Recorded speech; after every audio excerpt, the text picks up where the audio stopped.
Oke, assalamualaikum warahmatullahi wabarakatuh, teman-teman. Selamat malam. Ini rekaman kuliah kita yang ke-10 ya di mata kuliah konsep portal dan manajemen konten. Sebelumnya saya mohon maaf karena rekaman ini sedikit terlambat ya, karena ada beberapa kesibukan yang nggak bisa saya tinggal gitu ya. Saya izin share screen dulu. Oke, ini ah, oh, jam bentar ya. Ya, saya cari materinya.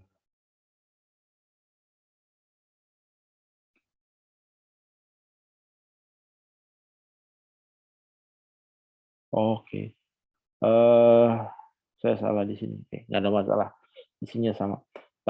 Di week ke-10 ini kita bicara tentang CMS ya, Content Management System. Saya yakin teman-teman sih udah common ya, apalagi Anda semester-semester akhir.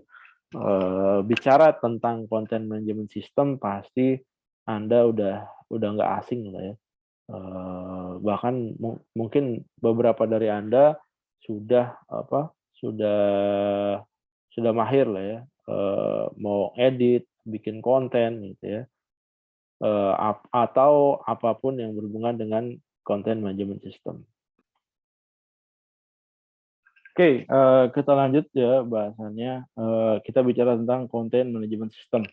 Oke, di content management system ini Anda mungkin sering menggunakan gitu ya. Kalau Anda yang terbiasa menggunakan Blogspot, kemudian WordPress, Drupal, Joomla gitu ya. Kemudian ada apa? Eh, Drupal udah ya. Oke. Kita masuk ke konten aja nih, pengertian dari CMS. Jadi CMS itu sebuah sistem aplikasi yang digunakan buat apa? Mengelola dokumen dan konten dari sebuah sistem ya. Dalam hal ini mengatur dan mengontrol isi tampilan web yang kita bangun. Kontennya apa? Konten itu jenis atau unit informasi digital yang digunakan untuk mengisi tiap page, bisa berupa teks, gambar, animasi, suara, dan lain-lain. Intinya semua yang ini diperlihatkan ke publik melalui internet. Belajar CMS ini sebenarnya nggak sulit ya teman-teman ya. Anda banyak orang yang belajar CMS ini by otodidak tuh banyak. Orang yang biasa kecimpung di apa di dunia blog itu biasanya dia ngedit-ngedit sendiri, mau mau ngedit tampilan dari apa dari blognya dia ya dia edit sendiri CMS-nya. Jadi content management menggabungkan proses dan alur kerja, sehingga kita bisa membuat, mengubah, mempublish seluruh isi halaman sesuai dengan, alur sistemnya gitu ya. Jadi, bisa diartikan juga alat atau gabungan dari alat, yang efisien, efektif, dan memudahkan untuk membuat halaman web menggunakan sistem pengelolaan, isi website. Jadi bisa disimpulkan, CMS itu alat yang dapat memusatkan kemampuan teknis, dan menebarkan kemampuan non teknis kepada anggota tim untuk, ngebuat, ngubah, mengelola, dan publish jumlah isi website dengan aturan, proses, dan alur kerja yang sudah baku sehingga website dapat terlihat sesuai dengan keinginan, ya. Strukturnya gimana? CMS itu bisa digunakan ya, jadi nggak harus orang teknis ya, nggak harus orang yang jago programming, menggunakan baru bisa menggunakan CMS, orang yang biasa pun bisa menggunakan CMS ya. Tadi saya bilang, orang yang, apa, awam pun dia bisa menggunakan CMS. Jadi bisa nambah, ngubah, dan segala macam ya. Dalam perkembangannya CMS ini juga bisa ngatur blok dan, modul position ya. Kemudian bisa bisa, manage front page member gitu ya, plugin, komponen, dan segala macam. Bahkan template atau themes dari tampilan website. Bahkan bisa dipakai juga, di beberapa themes-nya itu ada, apa, berupa e-commerce ya teman-teman ya. Teman-teman pernah ngelihat, apa ya, Eh, saya lupa nih. Eh, ada beberapa, saya kebetulan lupa. Oke, nanti kalau saya ingat saya balikin. Kalau saya flashback lagi. Struktur CMS itu dibagi dua ya, sama kayak pemrograman pada umumnya ada front end, ada ada back end ya. Front end itu biasanya tampilan web, halaman diakses gitu. Back end itu biasanya diakses oleh si admin page-nya itu ya teman-teman ya. Nggak semua orang mengakses back end-nya ya. Biasanya sebagian orang cuma mengakses di front end-nya aja, back end-nya itu masuk ke admin page-nya dia. Kalau dia sebagai kontributor untuk menulis di sebuah website, biasanya masuknya ke front end-nya aja gitu ya. Keuntungannya apa? Keuntungan menggunakan CMS itu ada 5 di sini ya. Dengan CMS, informasi yang ditampilkan online bisa up to date ya, konsisten, bisa gampang update-nya. Kemudian menambah berita atau artikel dapat dilakukan di mana aja gitu, ya, oleh member atau user yang dibeli oleh hak. Tadi saya bilang ya, di beberapa situs berita gitu, saya pernah jadi kontributor di salah satu situs ya, target marketnya di US gitu ya. Itu websitenya itu based on WordPress, teman-teman. Saya diberi akses untuk di front end-nya aja masukin tulisan ya. Nanti begitu tulisan udah jadi gitu, tinggal tinggal saya publish aja gitu. Nanti biasanya dari sisi yang punya website itu sebagai redaktur aja dia, nge-review tulisan yang kita buat. Kalau memang layak dinaikin, ya dilayak. Akhirnya tulisan kita naik. Kemudian revenue-nya dari mana? Revenue-nya di page-nya di tulisan saya itu di sebelah kanan dan sebelah bawahnya itu saya dimungkinkan untuk naruh URL AdSense saya. Jadi begitu ada orang baca tulisan saya, maka saya bisa dapat earning dari sana, gitu, dapat duit dari sana. Nanti ada bagiannya dia di sisi atas, kalau di sisi tengahnya itu bagian yang punya websitenya, gitu, seperti itu. Kemudian webmaster dapat lebih konsisten dari sisi teknologinya, sedangkan konten yang diisi dapat diberikan wewenang kepada user tertentu, bisa beberapa user ya, kontributornya. Dengan CMS, artikel dan berita dapat diatur pada creator tertentu. Kemudian CMS didesain oleh pemilik website yang tidak memiliki kemampuan teknis pemrograman. Jadi nggak perlu ada kemampuan teknis pemrograman ya teman-teman. Anda bisa desain sendiri. Ya. Penggunaan CMS pada prinsipnya digunakan di berbagai macam keperluan ya, dalam berbagai kondisi seperti bisa ngelola website pribadi, website perusahaan gitu, portal komunitas, e-learning, kemudian galeri foto, forum, aplikasi e-commerce, e-government dan segala macam ya.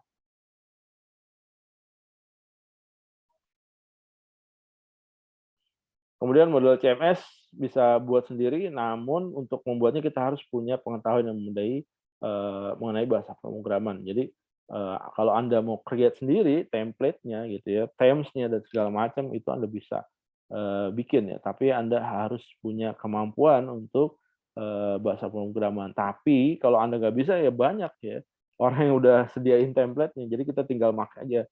Saya mau bikin situs news ya, kita ambil themes-nya, kita templokin aja themes-nya di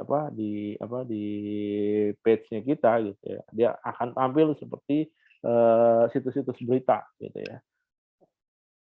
Nah, jadi nggak ada masalah. Ada juga ya yang license, ada juga yang eee eee, apa, gratisan ya. Jadi kalau yang license ini biasanya dibuat di perusahaan software, dia memang nyari keuntungan, biasanya themes-nya dijual gitu ya. Karena memang desainnya mungkin unik ya. mirip website-website profesional. Jadi kalau ada pengunjung visitor yang datang ke blog pribadi Anda, itu nggak kerasa dia di blog pribadi ya, tapi kerasa masuk di sebuah website yang profesional. Atau juga yang open source ya, gratisan dibuat biasanya kumpulan-kumpulan orang atau bisa juga personal-personal gitu ya. Di Themes-nya itu nanti dari Themes yang dia sebarkan secara gratis, biasanya di dalamnya ada link yang ditanamkan ya, yang bisa berfungsi sebagai backlink dari websitenya dia gitu ya. Jadi untungnya di situ gitu ya. Untungnya kita pakai website itu gratis, nggak bayar. Model CMS bagi dua model gitu ya, ada yang open source berbasis komunitas, ada juga open source berbasis dukungan komersial ya. Yang open source berbasis komunitas, jadi sistem open source-nya tradisional dan free secara keseluruhan. Sistem cocok untuk organisasi yang akan mengembangkan sumber daya internal secara kuat. Nah, ini banyak yang gratisan. Tinggal Anda edit-edit sedikit aja gitu ya. Kemudian Anda cek lagi dari CMS-nya itu ada nggak backlink yang ditanamin sama yang buat. Kalau ada ya tinggal delete-deletein aja gitu ya. Biar bersih gitu ya. Sama template-nya diubah dikit-dikit. Gitu. Itu kan jadi apa? Jadi unik dan itu akan jadi milik Anda juga gitu ya teman-teman ya. Kemudian ada open source yang berbasis dukungan komersial ya. Jadi organisasi menyediakan layanan produk yang walaupun kodenya free, tapi sistemnya dievaluasi secara komersial. Lisensinya gratis, tapi sistemnya harus disesuaikan dengan kebutuhan bisnis. Kemudian nih kategori dari CMS ya, berdasarkan penggunaannya, ya ada portal, dia ada jumlah gitu ya. Love CMS, is portal dan segala macam. Blog, biasanya ada blogger gitu ya. Eggblock, WordPress, Blogspot gitu ya. E-commerce ada OpenChat, Freeway gitu ya. Penggunaan CMS pada prinsipnya bisa digunakan di berbagai macam ya. Ini udah. Oke, ini double. Oke, ini lanjut sini ya. E-commerce, OpenChat, Freeway dan lainnya, forum ada XMB, BBPress dan lainnya, kemudian ada Groupware, dan e-learning ya, image gallery, wiki ya.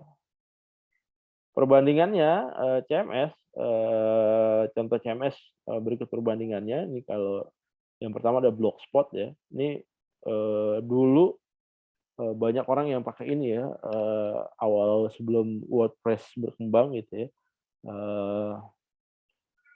Banyak orang yang menggunakan ini untuk bikin portal berita atau mungkin ada banyak orang juga bikin jadi portal pribadi ya. Dia ceritain aktivitasnya dia di sana gitu. Dulu waktu awal Blogspot muncul itu belum ada sosial media, baru ada mungkin ada Friendster aja. Jadi banyak orang yang kalau curhat atau nulis kegiatan pribadinya dia itu di Blogspot. Jadi sebagai pengganti diary. Oke, Blogspot ini media blog pertama kali dipopulerkan oleh blogger.com, ya, dimiliki oleh Viral Lab. Kemudian diakuisisi di tahun 2002 oleh Google. Jadi Blogspot ini salah satu CMS blog yang terpopuler dulu saat ini. Keunggulannya sangat mudah dioperasikan, gampang ya. Saya dulu juga pengguna Blogspot ya, untuk beberapa situs ya.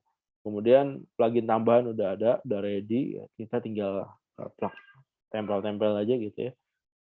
Kalau mau original ya kita modif-modif aja gitu, tampilannya mau seperti apa gitu. Kita bisa edit sendiri dari CMS-nya gitu ya.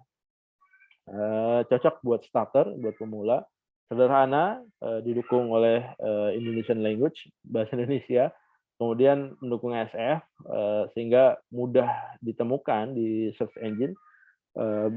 mudah di generate istilahnya.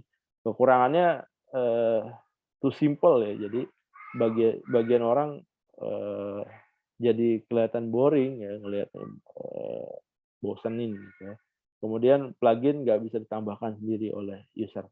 Yang kedua ada WordPress nih, begitu Blogspot banyak yang pakai, kemudian muncul WordPress, mulai orang yang bosan dengan kondisi Blogspot, dia pindah ke WordPress. Jadi banyak digunakan di website-website yang berbasis news, ya berita, administratornya juga simple gitu ya, dan dan dan bisa digunakan oleh siapa aja ya, termasuk pemula gitu ya.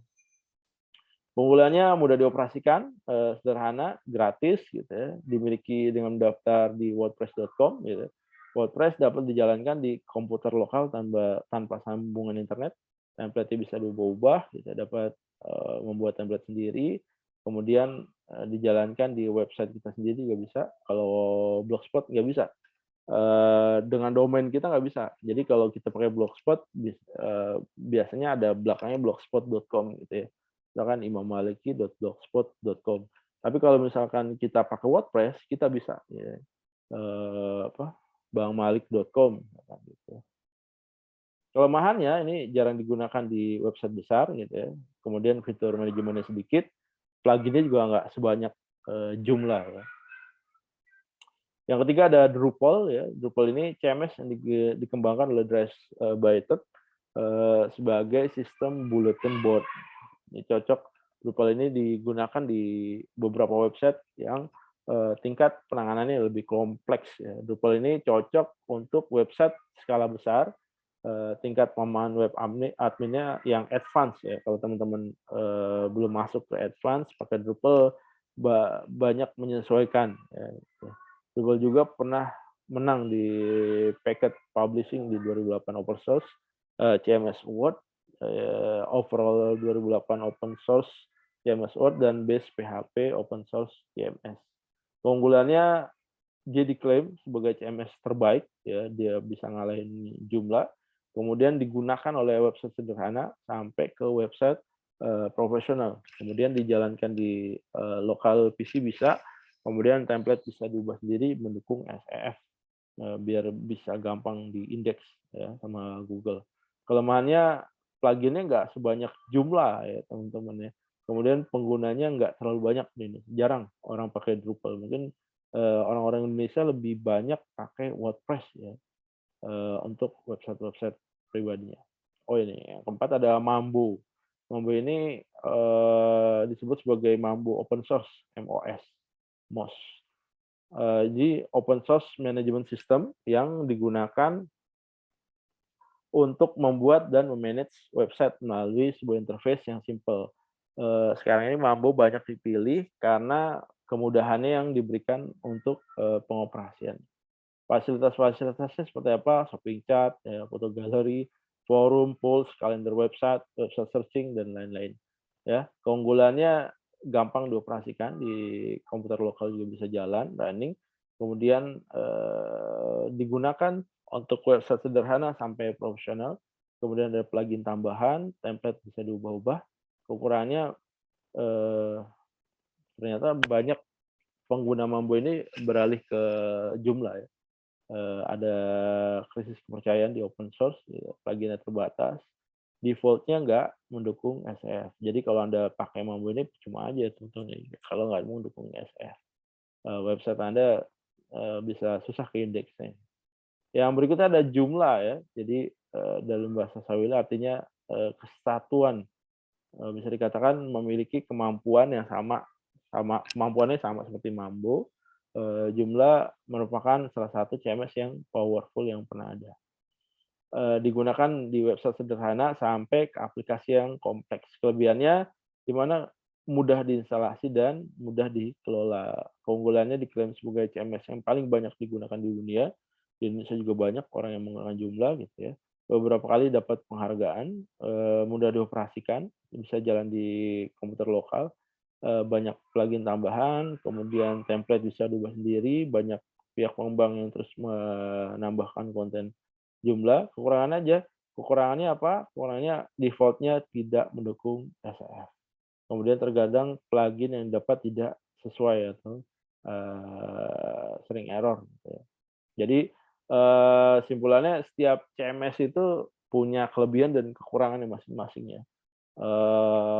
Tergantung nanti, kebutuhan, Anda itu seperti apa gitu. Kalau Anda mau pakai Blogspot ya cocok ini ke apa, website-website sederhana gitu ya, atau, sebagai backlink ya, private blog network bisa sebagai, PBN yang akan ke, refer ke website di atasnya gitu ya, atau, WordPress, eee, ini juga, dibuat sebagai backlink juga, VPN juga, atau Anda bisa pakai Drupal gitu ya, biar kesannya Anda lebih profesional ya, atau pakai Mambo ya. Mambo itu, website profesional, merupakan cikal bakal dari Joomla. Oke oke teman-teman, itu aja yang bisa saya sampaikan. Jangan lupa Anda kerjakan tugas dan kuisnya. Saya open sampai 1 minggu ke depan ya, teman-teman ya. Itu aja yang bisa saya sampaikan. Terima kasih atas perhatiannya. Selamat malam. Assalamualaikum warahmatullahi wabarakatuh.